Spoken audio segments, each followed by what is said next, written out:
All right, so here we are. This is Game and Ramble. Thank you all for tuning in to talk a little switch to hardware. Because old Digital Foundry, they reported recently, I'll go ahead and read the quote here. Broadly speaking, it's helpful to think of the Switch 2 as kind of like, roughly a PS4 level in terms of comparable titles. But it can do so much more in terms of storage, bespoke graphical features. Possibly the CPU is also faster. Final Fantasy VII Remake, the presentation is a PS4. The presentation is PS4 levels or thereabouts. So broadly speaking, quite comparable to PS4, if not actually a bit more of a favorable experience compared to PS4. Switch 2 as a first generation ballpark, so to speak, PS4 is a very good comparison point, I think. So that is coming from Digital Foundry, and I found that from mynintendonews.com. So Loon, PS4 around that level of power for the Switch 2. Um, talking about 450 bucks, which I believe the PS4, if I'm not mistaken, launched at 399, which of course count for inflation, all of that. I still don't think the price tag is horrible. 450 for a PS4. I don't think that is awful. And I do think this will end up being a little bit more powerful than just a PS4. And the Digital Foundry is even alluding to that in the read up there, where it's like it's not going Yeah, to be just that. no, because obviously it's got new features that the PS4 can't utilize. What is it? DLSS, I believe, will be over on there. So I think so. there's stuff that it will have that the PS4 won't. The thing is it's the same with like what I have right now and what I'm using to record this on a laptop. Anything that's smaller than a dedicated, say, so the desktop PC or laptop, the desktop PC, when it has the same quote unquote spec, it will run better than a laptop. When they brand like a Nvidia GTX 4060, for instance, the desktop GPU equivalent of that is always going to be stronger than what you have to cram into a laptop, and it's the same with a handheld. Like even if it had the same quote unquote specs, it would probably have to sacrifice in some ways. And what you're going to see is the stability is what worries me. Is when we were looking at stuff like that, like there were of course games that ran wobbly on the PS4, but for the most part, that whole generation was showing not so much graphical fidelity being pushed; it was just getting stable frame rates across the board, and that's something that for me that put me off with the Nintendo Switch One, where they hadn't figured that out. So if they figured it out with the Switch Two when it comes out, then that's really good. But I don't know. I don't. They don't strike me as like an optimization driven company. They don't really care because right now they Yeah. can't really do any wrong. Yeah, for their first party software, they're pretty good about making very optimized experiences. As soon as you buy the card, you're gonna boot it up. It's gonna run well, decently well. But third parties do struggle to get that shit working on I mean, Switches. even first Third, party has been struggling in certain instances as well. Though, like we was talking about the thing where I was playing Breath of the Wild and it was chugging. You had uh, that Pokemon game, was it Arceus? yeah, Where it's like that. To me, of all the things that should be used to be put under a microscope, it's that. Where it's Pokemon. That's their big selling factor IP for the masses. That's the addictive crowd more so than the family friendly Mario stuff where you target the family and the kids. Pokemon is bridging all of them gaps. So to see that they were happy to just kick that out, I don't know. It really does give me pulls of like, well, how much like quality control do you really have over there? yeah. And I don't want to excuse Nintendo, but that's a major problem with Game Freak in general. It's just they don't release high quality Pokemon games almost ever. And I do think when you look at the difference between a, Kirby or a Zelda or a Mario Odyssey or a whatever, there is definitely a much higher quality bar for those specific Nintendo owned first party IP.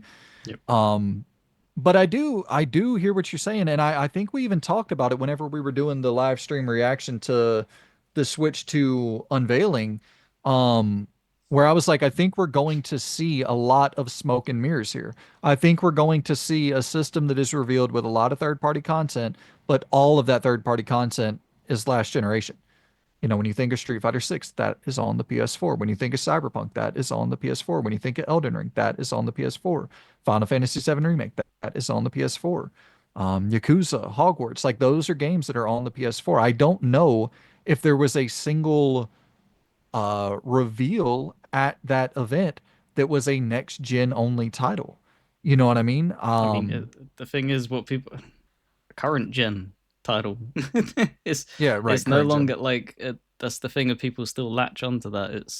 It's such a weird time in gaming that phrase still gets kicked around next gen and stuff. Right. We're like, how many We're 5 years years in. exactly? This that was never ever uttered in any other generation.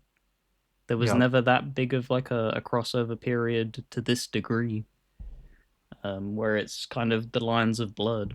And I think that's also in favor of like why Nintendo's getting away with it, because a lot of people still have that mindset of it's still the PS4 generation. right. So hearing that it's as powerful as a PS4 does them buckets of good, really, for many.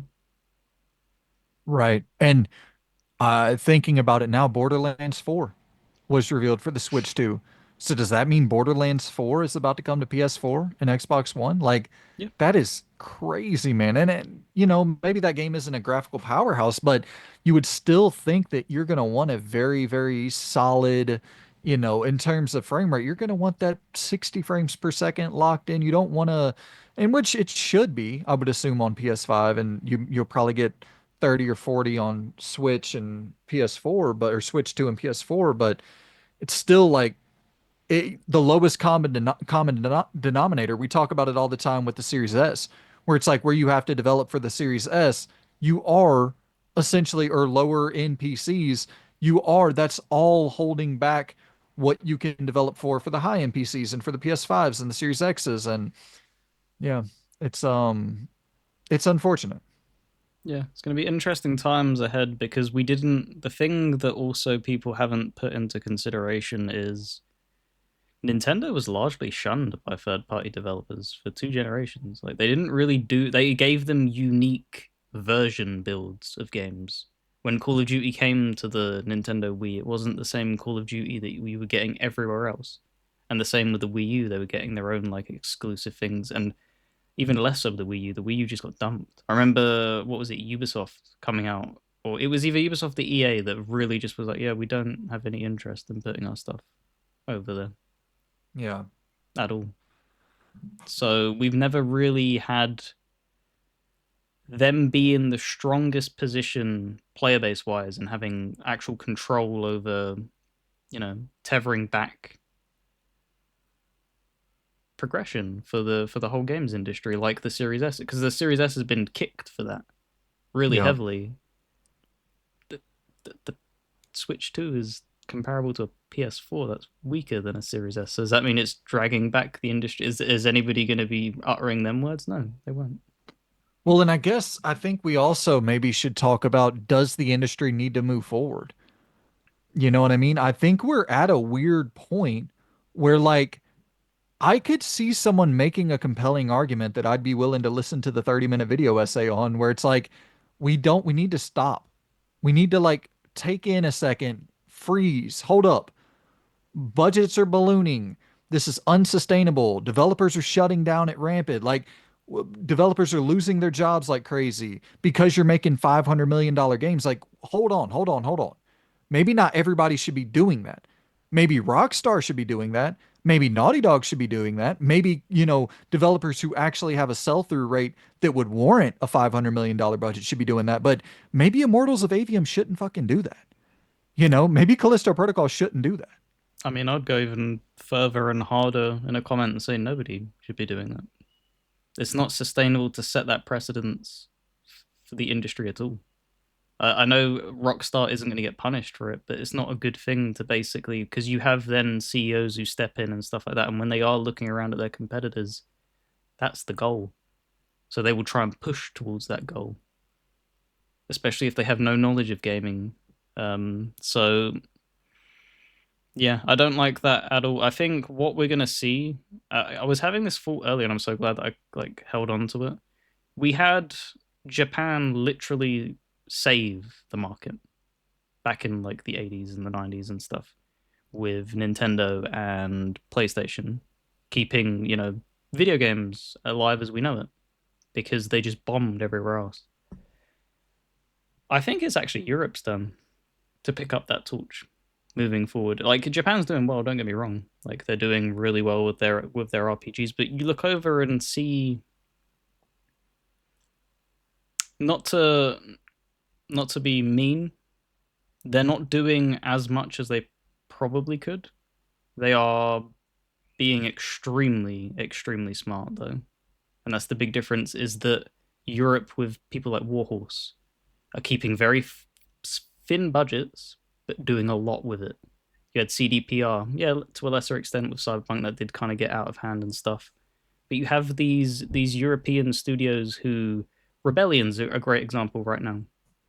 They've been very very smart and very risk adverse with the Sniper Elite series and being very very intelligent with what they pick as their next venture. And Adamfall right now is probably their best received game in decades.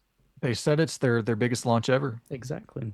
And this is what I mean. And there is no way that that took a ton of money to build because No. it's I don't even need to see the numbers to know that because I know what Rebellion do, and they don't splash cash. They just Yeah. don't.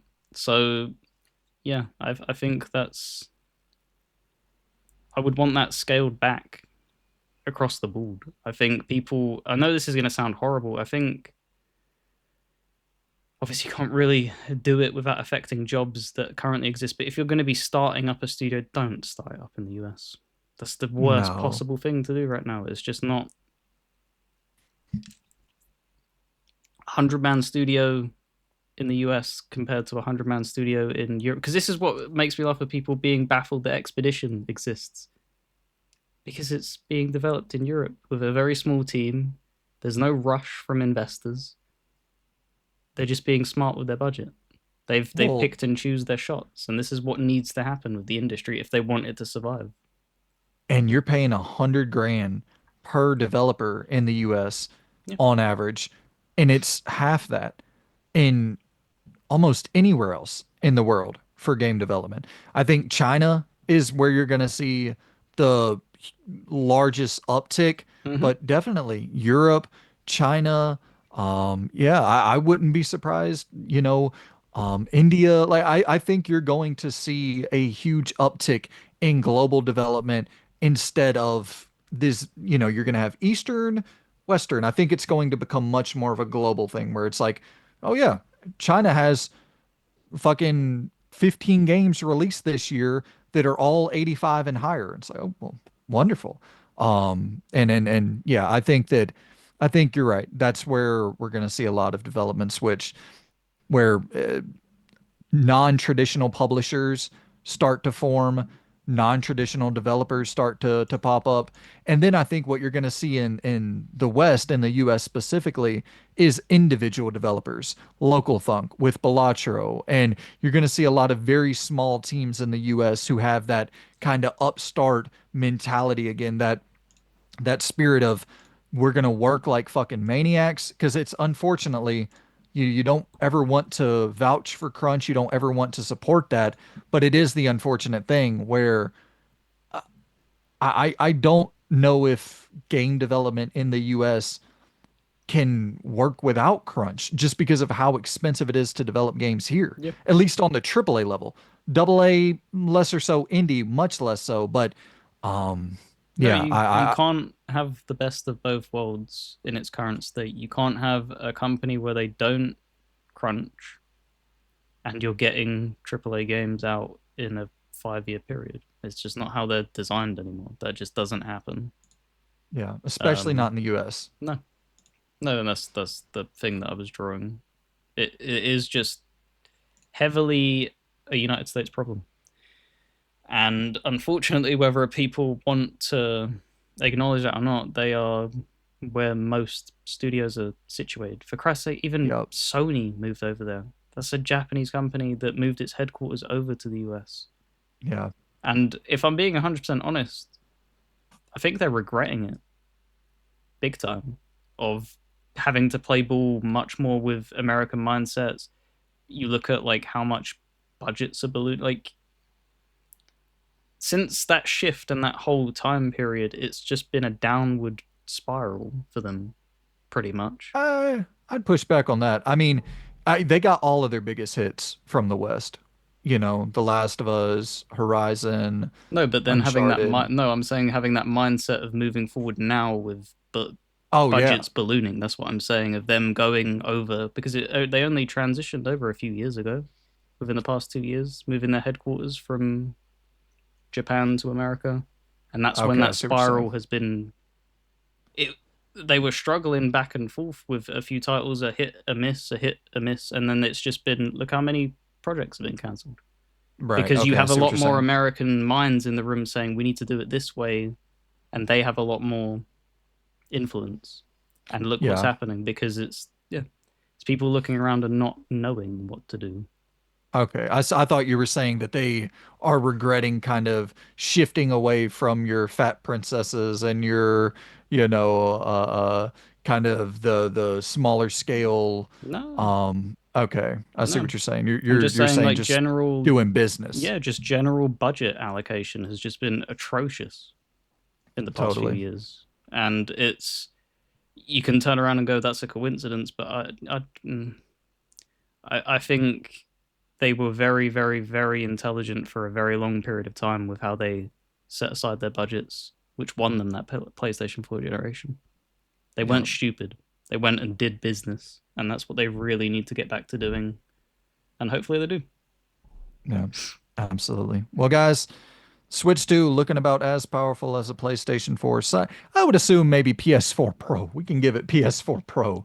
I don't know if we're talking base PS4 here. We'll say as powerful as a PS4 Pro, I'm assuming, somewhere in that range. Maybe slightly under a Series S, somewhere in that PS4 Pro range. I hope. I really hope, man. I we're We'll gonna get see. into a full I don't think it is because I'll be honest, I'll rip the band-aid off. I think a lot of the squeezing juice of the power is AI stuff where it's faking out. It's kind of like how a lot of consoles haven't achieved native 4K. A lot of it is upscaling via right. AI. Um, I think it's probably on paper maybe mildly stronger than a base PS4, but it's gonna Yeah. pretend and smoke and mirrors its way as being a lot stronger than it is. Yeah. I don't really mind the price point for the Switch 2. I mind the price point for the games. So we'll cut here because we're going to get into a whole conversation about the games, about the $80 price point, as we got some news and information about that. But yeah, that's our thoughts on the hardware, the state of game development, a whole bunch of rambles. That's the beauty of this channel. That's why it's called Gaming Ramble, my friends. Yep. You tune in and the rambles are going to spin out of You think you're control. getting So one thing and you get 15 others. There you go. but you'll always get the one thing as well. We don't clickbait you. We don't clickbait you too bad at least. So appreciate you for tuning in. Stick around if you like the content, and we shall see you very soon. Goodbye. See you later.